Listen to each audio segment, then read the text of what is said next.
Good afternoon, everybody, and welcome. We are pleased to have you here and join us. I hope that you enjoyed a little bit of that Michigan marching band, that it put a little pep in your step and brought a little joy to your heart. I'm Kimberly Baumgartner. I'm the Senior Associate Director of Development for the Michigan Marching and Athletic Bands. I'm honored to be a part of this community for just over 10 years in this role. We are excited to bring to you a great panel of speakers today to show you how the Michigan Marching Band's faculty and students have persisted through this very unique time. I think you'll enjoy learning about the creativity and the innovation that all of these people have displayed along the way. But first, I'd like to welcome Steve Willison, and I'd like to introduce you to our alumni host. Steve is a proud graduate of the University of Michigan, College of LS&A, and the class of 1990. Steve was also a 3-year member of the Michigan Marching Band's alto saxophone section.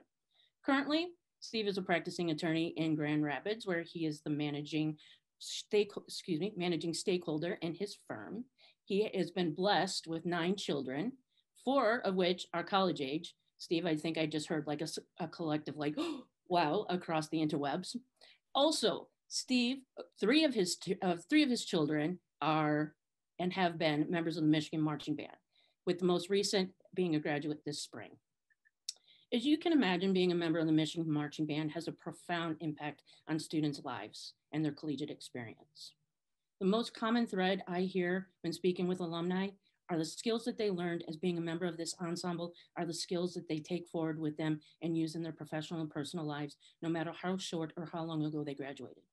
To share a little bit more about that experience today, welcome Steve. Steve? Thank you, Kimberly, and thanks to all of you for coming out today. It's an honor to be asked to be part of this. Clearly, band has impacted my family, and that's because the Michigan Marching Band has had a profound impact on me. And so it's my job today to talk a little bit about that impact, to provide some context for what you will hear from the current members and the director in just a few minutes, because there's a lot about the band that a lot of people, frankly, just don't know. Let me just begin. I had a little technology issue there, but let me just begin by just saying the band is just different, right? There's no stars. It's only the ensemble. The good bands, bad bands, it's the ensemble sound. But marching band takes it to a whole nother level because precision is the norm. The visual effect of a marching band is that everybody's in unison. So if somebody makes a mistake, everyone's attention gets drawn to the mistake. So in order for a marching band to be great, everybody has to be great. And people will talk about great marching bands and great programs and great eras, but they can never name a single member of those great marching bands. And that's what's great about it. It's all about the whole. It's our effort to make the group fantastic. It's not true in sports. That's not true in business. That's not true in other forms of arts or politics or education, only in marching band. And the Michigan Band has been recognized among the greatest bands in the country for decades. And that's for 2 main reasons. The mindset that they have is that we want everyone to succeed. We need everyone to succeed, to be great. And the second component is this internal competition that they have to push themselves to be great. A lot of people don't know, as difficult as it is to get in the Michigan Marching Band, there's about 150 more people in the band than what are on the field. And what that means is that after every single performance, there's a challenge where every spot has to be re-earned. The people who are in the block, the people who are on the field, are fighting to keep their spot, and the people who are in the reserves are fighting to get in after every performance.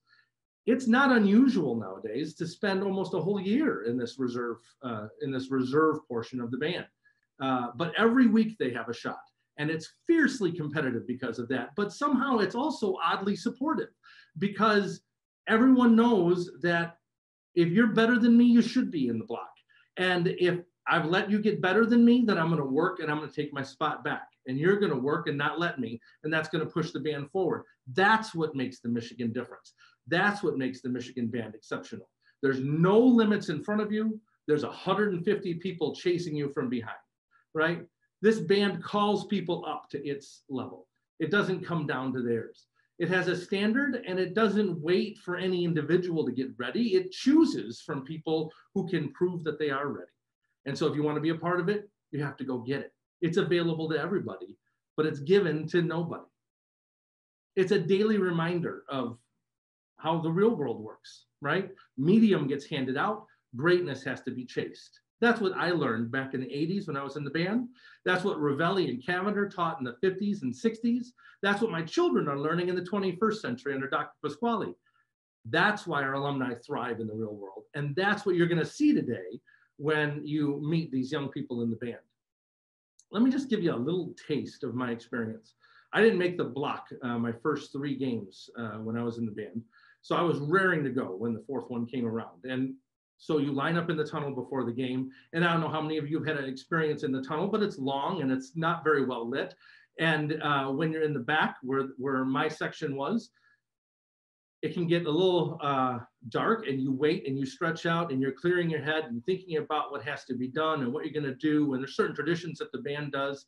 Well, somewhere in the process of my first game here, a tuba player was lined up behind me and he said, "Hey, is this your first time in the block?" "Yeah, yep, it is." And then he got all serious and said, "2 things are going to happen, rookie." "Oh, okay. Well, what's this going to be?" Right? He says, "The first thing you're going to do when you get to the mouth of the tunnels, you're going to want to stop. Don't do that because I'll run you over." Now, it might be my first game, but it's not my first day on earth. I know how to not stop when I'm supposed to keep moving. And then second thing, he said, when you get out on the field, you're not gonna be able to find where the director is. Find the 50-yard line and then find the ladder, and he's the guy standing on top of the ladder. Now, okay, so that was just ridiculous. I was pretty insulted at this point, but he's the experienced guy. So I thanked him, went back to stretching out, ready to go. Now it's time to move out.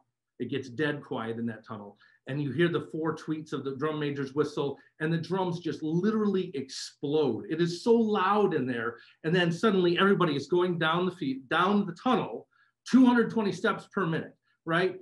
Moving, thinking about what they have to do, making sure everything is right. But when you hit the mouth of that tunnel, it is spectacular. It is like nothing you've ever experienced before. You've been in the dark tunnel, now you're in the sunshine. You've been hearing some murmurs in the tunnel because it's pretty quiet in there. Now it's a deafening roar of the crowd, and everything just moves into slow motion. And for just one split second, you think, wow, this is really happening. That's when the tuba behind me pushes his hands into me, yelling, "Go, go, go, go," because I had done exactly what he said I was going to do. I stopped at the end of the tunnel, but I snapped out of it. Training kicked in, got to my spot, did the fold out, horns up. Where's the director? The director should be there. What I saw was a sea of 100,000 people. 100,000 people. One of those people is waving their arms, and I'm supposed to follow that person, but I can't find them. And then the tuba player came back in my head. "Oh, where's the 50-yard line? Oh, there's a ladder. Oh, there's my director." And then we were back moving from then on.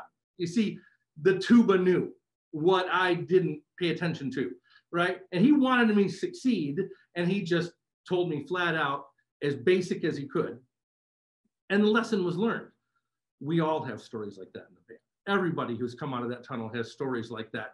The fun that we celebrate when we're in college together is a celebration of our greatness, about the TV time and the fun things that happen when you're in the Michigan band, but it's also a bond over the struggle, the pain, the sacrifice that we go through to earn the right to come out of that tunnel. So fast forward 30 years.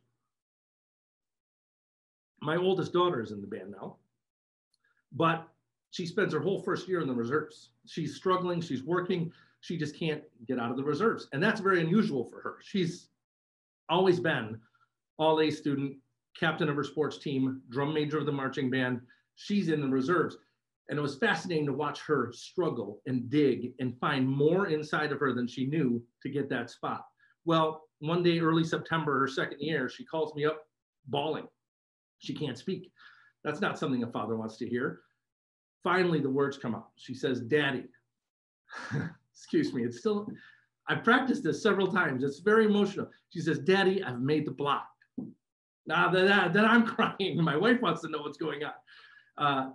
Pretty much the only thing I can tell her at that point is, "Honey, keep moving. The tubas are coming," right? You know, I had the privilege of being able to be at that game. You know, while the team was warming up, my mind was in that tunnel. I knew what she was doing. I knew the traditions that she was going through. I knew the butterflies she was feeling. You know, I could feel her. I could feel her at that moment where she's about to catch greatness. And when she came out of that tunnel, I knew she was changed forever, because they will never take that moment away from her. And we ended up with a bond that we didn't have before, as close as our relationship was. And that bond exists across the band, all eras, everyone who's come out of that tunnel. Those stories that we share are badges of honor that we earned, and few people have them.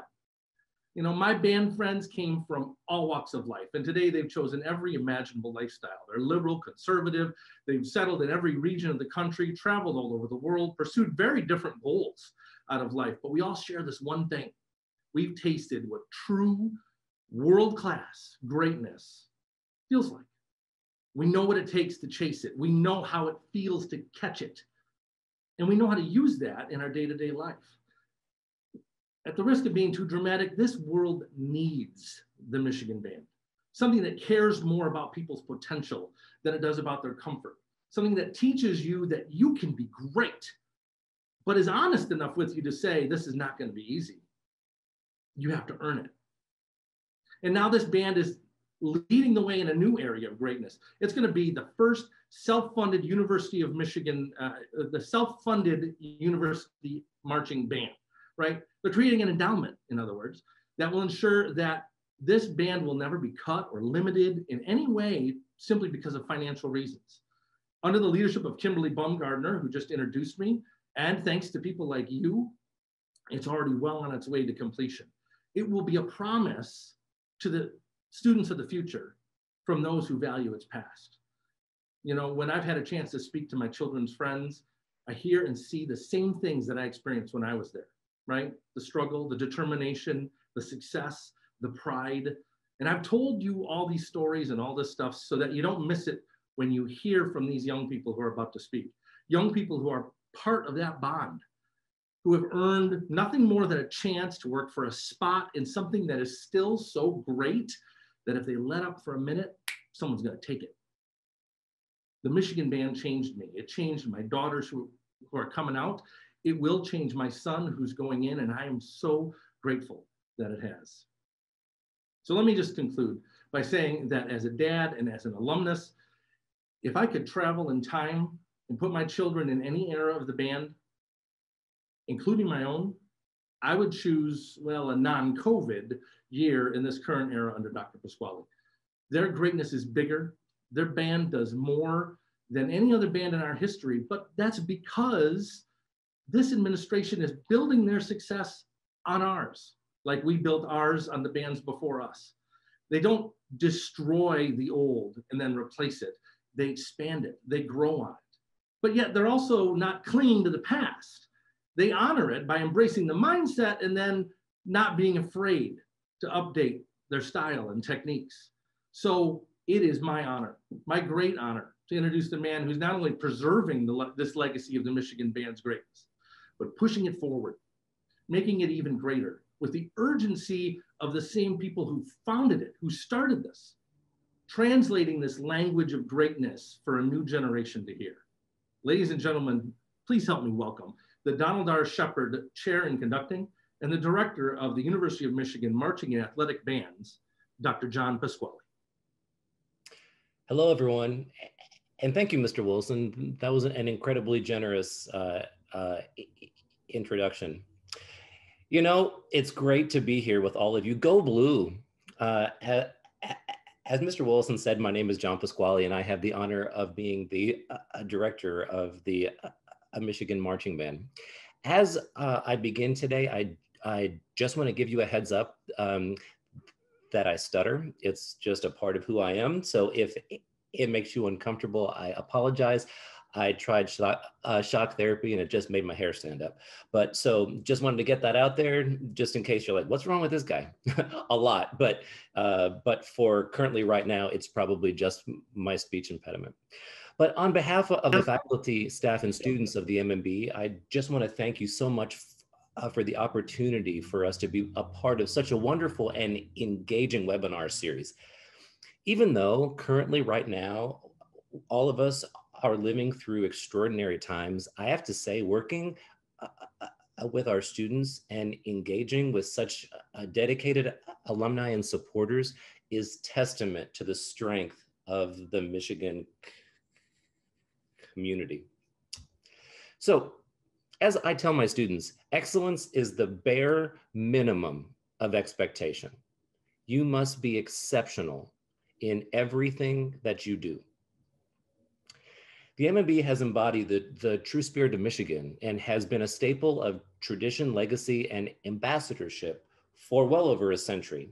And that's something that our current students, well, all students, but we take this very, very seriously. And putting all the pieces together to execute an MMB season takes an army of people and significant operations. It's a fascinating process. And today, me and some upcoming students are going to give you a glimpse of behind the scenes. And today I'm going to begin with the most exciting and outward facing part of our ensemble, and that is show design. So how do we begin to design shows? It begins actually the week after the bowl game. So we go through the season and we come home from the bowl game, take a week off just to kind of breathe and prepare for the upcoming term. Then we call all the various constituencies together and we start to prepare for the upcoming season. Whenever we do our show design process, and it's okay to skip to the second slide, I think. When we do our show design process, it actually begins with two components. One is music. So how do we choose music to fit a specific theme? And secondly, what we call a drill. Those are the pictures that are on the field. Okay, so we have to think about all of those kinds of things. We also ask our students, I put together a panel of students that are a diverse cross-section of the ensemble, and we just kind of brainstorm about some things. Number one, what has never been done on the football field before?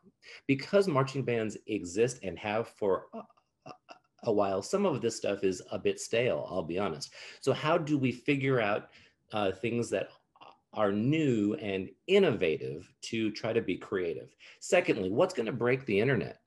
We have to come up now with not only shows that are engaging in person, but are also engaging in a live 2D world that exists virtually. Okay. Thirdly, what are our competitors doing? To be honest, I don't really care too much because the MMB does it better in terms of our performance standards and expectations, but it is important to keep in mind what our competitors are doing. And then fourthly, the picture that you currently see on the screen, how do we reach all of our demographics inside the big house? And I'll be honest, friends, this is the most challenging part of my job, trying to find shows that engage a very, very large crowd that is extremely diverse and has different interests. So every show that the MMB does, we consider it from, does it engage with people from ages 1 to 100 and touch on every demographic at some point throughout the season? So, so not every show is specifically designed to hit the entire population of the big house, but at some point through the season, it should hit all of the interests that are in there. From there, we come up with our show concepts, and then we come up with how to pick music, how to pick the formations, any other kinds of external components. As an example, this past year, we did a collaboration with NASA, which was great. We were introduced from the International Space Station. We're the first band in history to ever be introduced from the ISS and in space, which was actually pretty cool. But all kinds of things go into this, which we'll talk about later. But it's my privilege now to introduce the 56th drum major of the Michigan Marching Band, Walter Aguilar. Thank you, Dr. Pasquale, for your introduction. And thank you all for being here. We're so excited to have this presentation for you. In a normal season, we arrive on campus in mid-August to prepare for band week, but the hard work starts even earlier than that. It takes a lot of conditioning to be ready to run out of the tunnel, so we exercise all summer to be in the best shape that we can be. Once band week starts, we practice for about 10 to 12 hours every day to prepare for the season. Then classes start, where we spend 15 to 20 hours per week either rehearsing or performing in front of over 100,000 people. Not everyone in the band, however, performs during pregame or halftime. Students have to challenge each game to make the performance block. We have a rigorous challenge process that Dr. Pasquale is going to break down. So how this ultimately works, as Stephen was saying, we have 400 people in the MMB, but they all don't get to march. They have to earn their spot on the field for every show. It's almost like a string of a football team. The football team isn't going to start a third string, and the same is true from the MMB, because they just aren't prepared to be successful yet. It's our job to prepare them, which we will. We have a very extensive process from how to take someone who is beginning and have them build upon the skills to ultimately succeed. But they have to earn the spot to ultimately be able to earn the honor to perform having a Block M on their chest. So as is being seen on some pictures from the screen, they're how we do these auditions. They're called a challenge. As is seen here, they are evaluated in lines of 8 people. So the people that are standing on the 40-yard line or that surround these students as they do their kind of marching maneuvers, that's our staff. And they are basically evaluating every aspect of the student performance, from their step size to their posture to how they change a direction, what their feet do as it touches the turf, all of those things. That is done both for halftime component and pregame component. In the video that was kind of fast motion, the first part of it shows it's a halftime component where they march in the shape of a diamond, which is going to evaluate their step size, change of direction, those kinds of things. Then we go into a typical component of our pregame show, which is called 32, 16, 8 plus 1. That's a count structure where we do 32 counts of our traditional step. That's at knees at 60 degrees. Then we do 16 counts of lockstep. That is knees at 90 degrees at halftime. That takes place during the break strain of the victors. Bum, bum, bum, bum, bum, beam, bum, bum, bum, bum, bum, beam, that part. Then we go back to 38, 16, or 32, 16, 8 more traditional steps plus 1. And so that both of those are scored for every single person in the entire band. We then put all the scores into a computer program. It spits out the ranking, and whoever is in the top spots or the top a number of every section, they're assigned to the following week's game. And those that aren't are then put onto the reserve field. So we have 2 simultaneous rehearsals happening where a performance block is rehearsing on the turf field, where they are preparing for the upcoming week's both pregame and halftime show, while the other 150 people are on a separate field, and they are preparing and practicing marching fundamentals to prepare for the upcoming week's audition. But it seems like a lot of work, and it is. It all, however, pays off at the end. Awesome. Now that we have gone through the challenge process, let's go through the game day experience. In a normal season, we start off our game day rehearsal hours before kickoff. If it is a noon game, most of us will be ready on Elbel Field at 7 in the morning. At that point, there are already many fans watching and supporting us as we play through our music, go through our pregame sequencing, and run through our halftime show. After our morning rehearsal, we then break off into our section tailgates, where section parents organize and have food and snacks ready for us to fuel us up for a big day. Our tailgates are a great opportunity to cool off and talk with parents, family, and even alumni. From there, we head off into our band houses to change into our uniforms to head towards Ravelli Hall for visualization or the drumline step show. From there, we do our famous Reveille exit, high stepping onto East Hoover to form our parade block and parade to the stadium. We head into the tunnel and wait to perform our energetic pregame show. Here you can see the iconic cake set during pregame, which we perform once a year. We then head into the stands to play and cheer on our team until we have to be back on the field for our halftime performance. During the third quarter, you might also see the stadium band, which plays around the stadium to give fans a more personal perspective of the MMB. After a big Michigan win, of course, we head onto the field to perform our post-game performance and then cap off the long day with a reception in Reveille Hall with the visiting band. Due to the unique circumstances that we are facing, we have completely redesigned our semester this year and have adapted to a virtual season. Our virtual season starting off with our virtual band week, where I spent dozens of hours recording myself over the summer, demonstrating and teaching all of our marching skills and fundamentals. The new and returning members watched my videos and tried to execute these fundamentals by themselves. They then sent these recordings onto our student leaders from each section, where they gave feedback and try to help them get better. From there, new and returning members could record themselves again and again with the guidance of our student leaders. I now have the honor and privilege to introduce my friend and classmate, Fernando, who will talk about our virtual course modules. Thanks, Walter, and hello, everyone. Again, my name is Fernando Guerra. I'm a junior studying biomedical engineering, and this is my third year playing the trombone in the Michigan Marching Band. So I'm not the first, nor am I the last person to point out that this semester has been different for every class here in Michigan, and the curriculum of the MMB is no exception. Normally, you would have seen us rehearsing on Elbow Field, working hard on weekdays from 4:45 to 6:15. This year, however, at that time, members of the band would be logging onto Zoom, kind of like you guys did, to participate in our virtual MMB modules.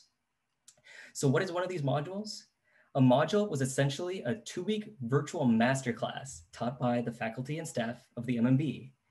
So the goal of these classes was to give us experiences that we would not typically get in a typical fast-paced season filled with 1- and 2-week show cycles. It was like getting a behind-the-scenes look at the MMB program in a way that would often get overlooked, honestly. We were given the opportunity to choose our own adventure by picking 3 of these 2-week modules, and which we would take consecutively over 6 weeks. And honestly, with all the choices and the quality of the topics, it was an embarrassment of riches to pick ones.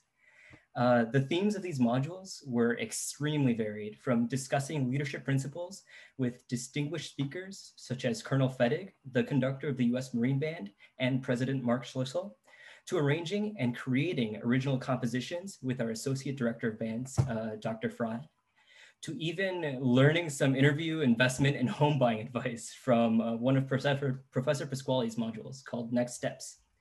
An interesting one that unfortunately I didn't get the chance to take was called Flags for Non-Flagline Members.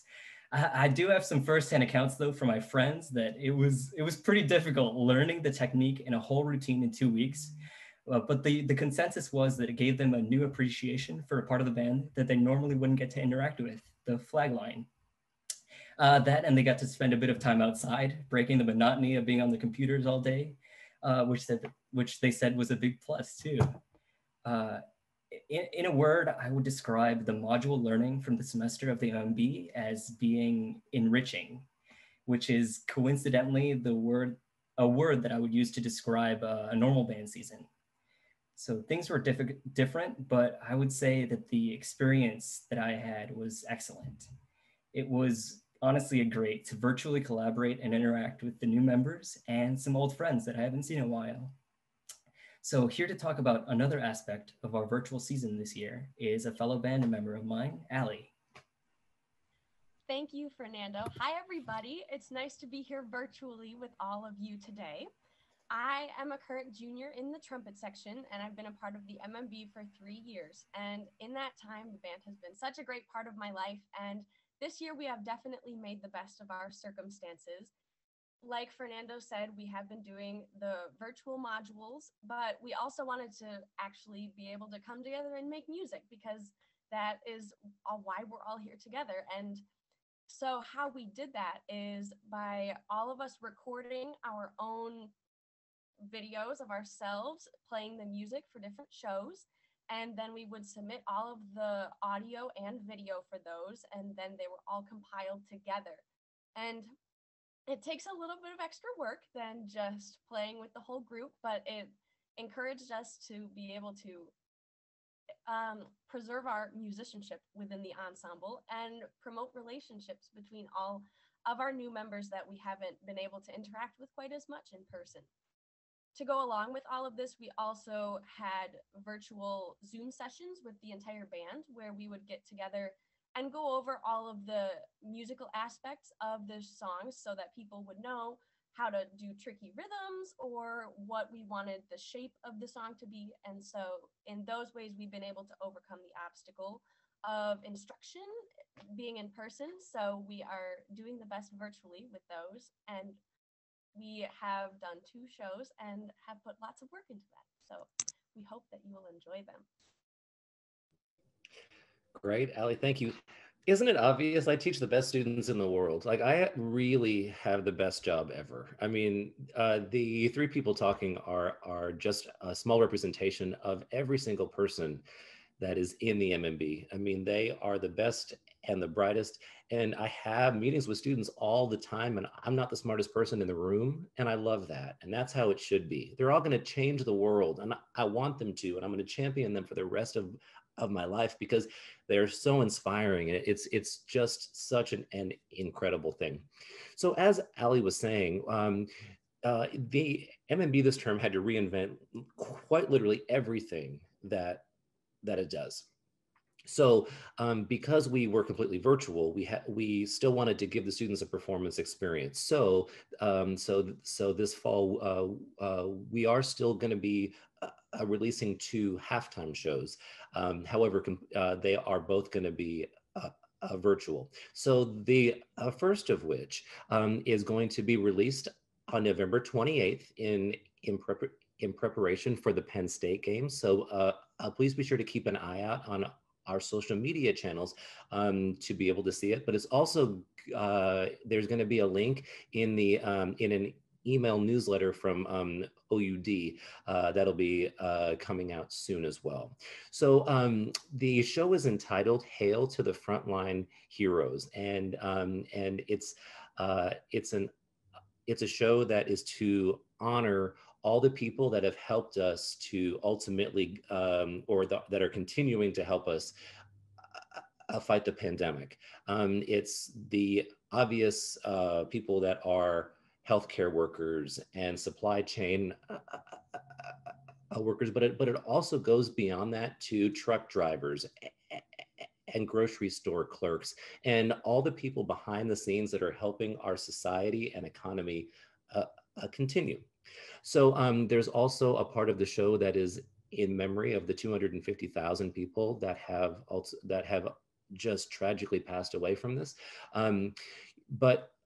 So the entire show is just our humbled way to honor those that have passed, but also those that are just fighting with every ounce of their being. So actually, while all of you here, we're going to give you a glimpse of the first part of the show. It actually hasn't ever been seen before, so all of you are going to be the first to see it. Again, this is part 1 of our upcoming first halftime show, Hail to the Frontline Heroes.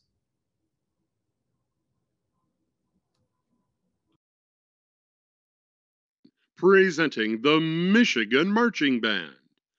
For the first time in our long history, we are banding together virtually. So today, the Michigan Marching Band presents Hail to the Frontline Heroes.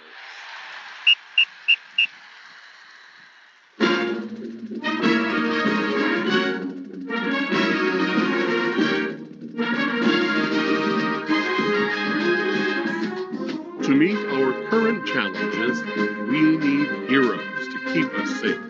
So join us as we thank those heroes who have given us help.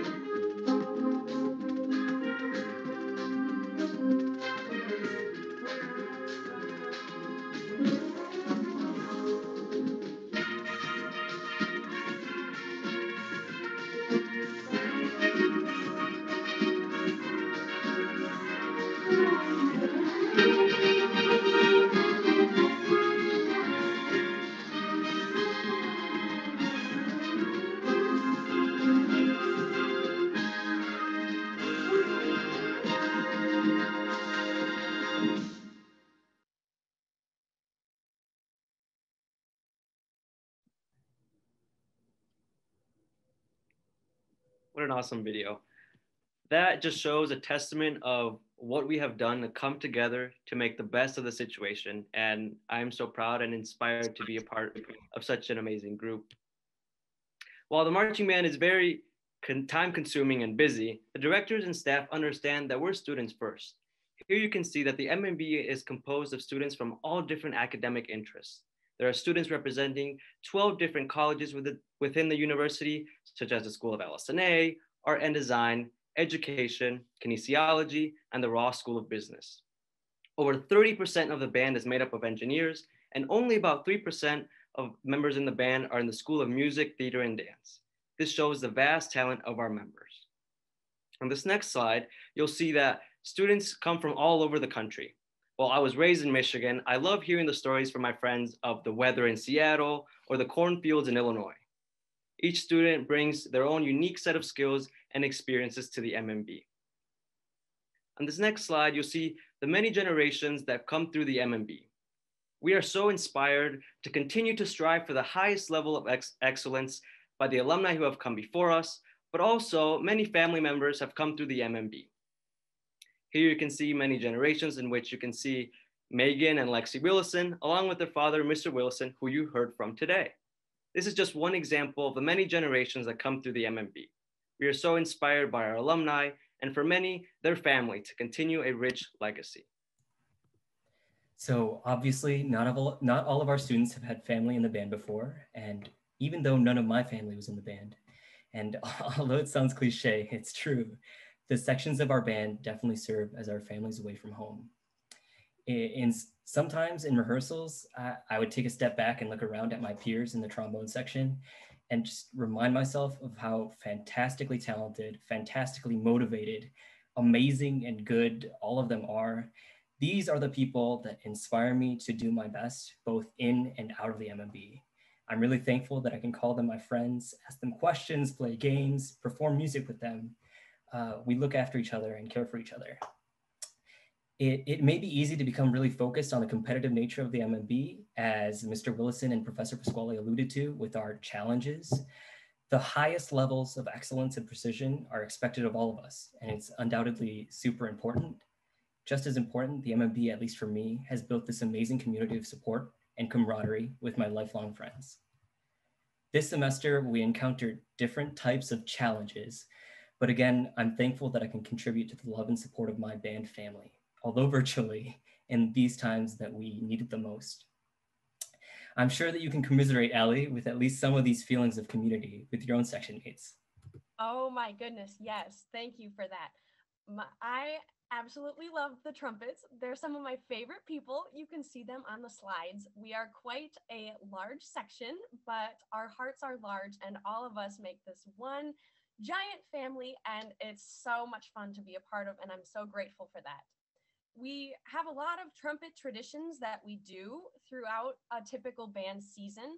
So we've been having to sort of reinvent those this season so that they're more pandemic friendly. We are currently in the process of planning our Secret Santa that we do every year. We're going to do that virtually through the mail, as well as having contactless delivery for those people who don't want to mail theirs. So we do a lot of different things.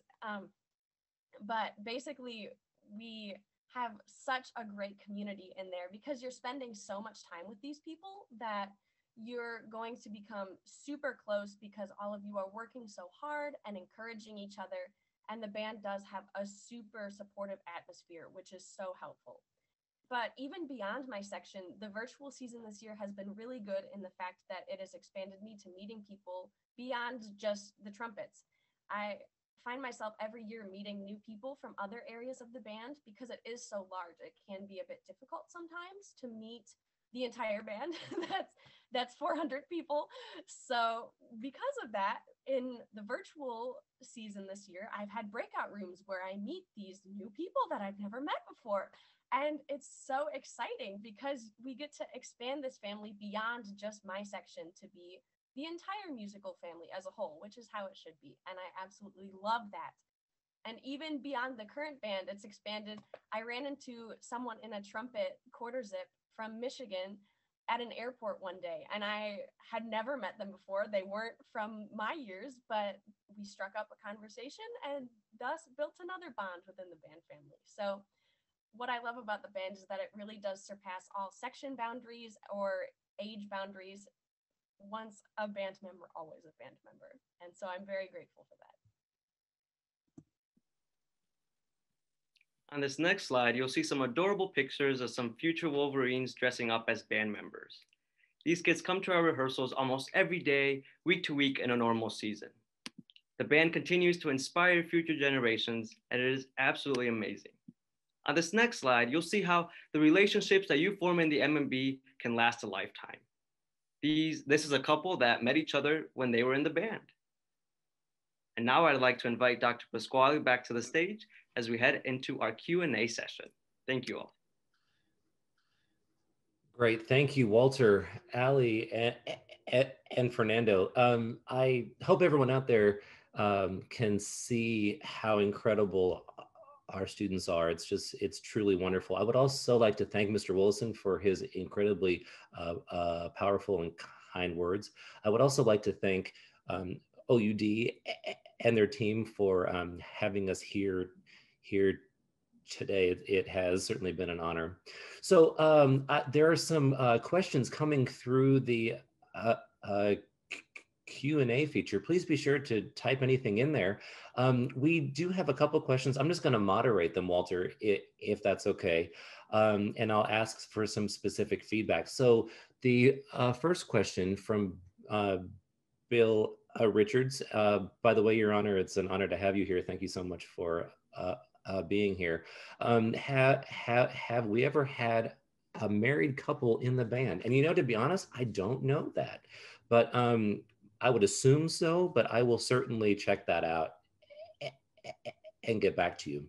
From an anonymous attendee, is the band a club or a class with a grade? Walter, what do you think?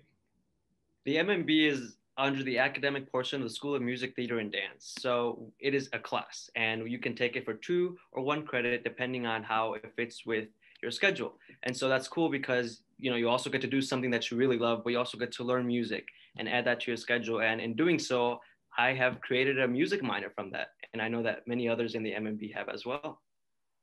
Great, thank you. So Elizabeth's asking about the dates for our 2 virtual halftime shows. Thank you so much for asking that. So the first of which will be released on the 28th of November, which will be not this Saturday, however, next Saturday. And it's a part of the show that all of you just saw.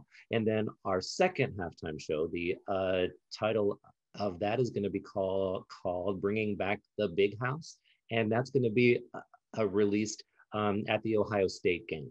So, so please be sure to stay tuned for that. We've got a question from Patty, who's from Basking Ridge in Jersey. By the way, I was born in Cherry Hill, and my aunt actually lives in Basking Ridge.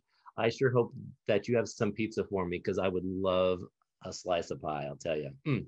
Anyway, so if students don't make the performance block, are they still a part of the band, Ali and Fernando? How does that work? Yeah, of course. So on game day, in particular, we would all march together, even with the full band, with the reserves as well, marching all the way in. And right before pregame, the reserve field would go and sit in the stands. But in terms of the rest of the game, besides the performances, we're all playing there. We play Let's Go Blue and the Victors when we score a touchdown. So in that way, everyone is in the stands during game day. Ali, anything?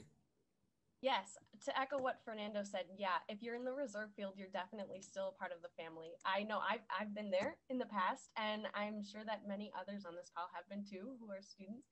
But yeah, if you're on the reserve field, you'll just go in. The difference is just you wouldn't be playing on the field with the people, but you're still playing all the stands tunes, and you're spending time and making memories in the stands with all your friends. Great, thank you. Yes, so all the students are part of the band and fully participate in every aspect of it, every single game, except for marching on the field, which that is going to answer a question from Catherine, who is asking about how do we choose who travels. It's the same process. They have to audition for every time the band travels. The MMB has a philosophy that is talked about openly. Our students are not entitled to anything.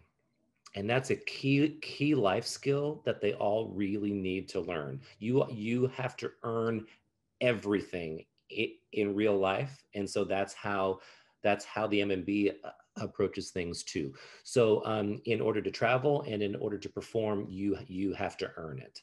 By the way, Gail Stott, it's so nice to have you here, Gail. I miss you. She was saying that, yes, there was a married couple back in 1976. So that's great. Thank you so much.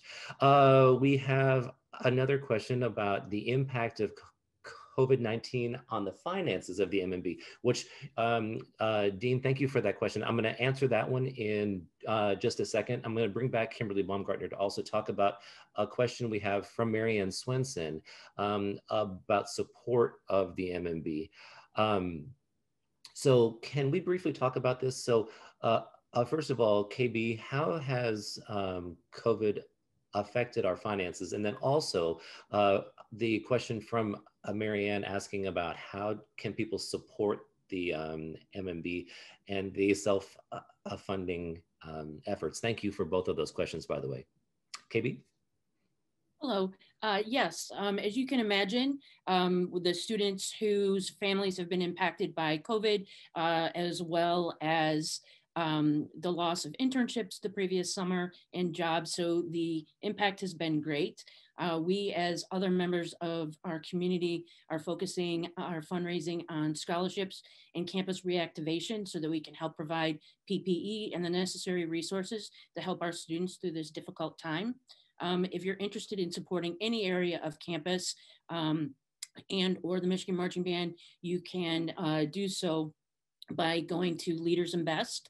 And if you have it within, your ability to be supportive, as the year end closes, would be a lot of gratitude from many areas of campus that are have areas of great need. And I'm sorry, what was the second question? Just about how has COVID affected all of this? Okay, I think I got all of that. And thank you so much for asking those questions. So welcome. Thank you so much. There's quite a few questions in here. Thank you for these. I'm just going to kind of briefly touch on these. Somebody's very kind. I absolutely love Jump Pasquale. Thank you. I'll tell my mom, she'll be really pleased. But so just about my background, I'm a tuba player, which means I play a God's instrument. I'm from the country of Texas, even though I was born in Jersey. I taught public school outside of Dallas for a while, did my undergraduate degree at Texas Christian in Fort Worth and my master's and doctorate at the University of Oklahoma. A Boomer Sooner. And then I was hired here and I've been here for 13 years and love it. So next question. Lynn's asking about how we are going to recognize the 2021 graduates. That's an excellent question, Lynn. And our staff is working diligently for a number of ways to ultimately do that. So please stay tuned for that. So next about COVID and the band travels. How many members travel, Walter? That is dependent on our halftime shows and other logistics such as plane and all that, but the same process goes as challenging. And so we usually take a full halftime, which is close to 300, along with a few shadow and priority reserves in case something were to happen. Yes. Then how do we actually travel, Allie? Like, what's the process? Do we have a truck? Do we have buses? Do we drive ourselves? Like, how does that work? We take a plane and it's so much fun. The band gets to ride on a plane together with your friends to go play your instruments. And of course, we have a truck that takes down the heavy instruments. We have our loyal trucker, Steve, who has helped us out immensely with that.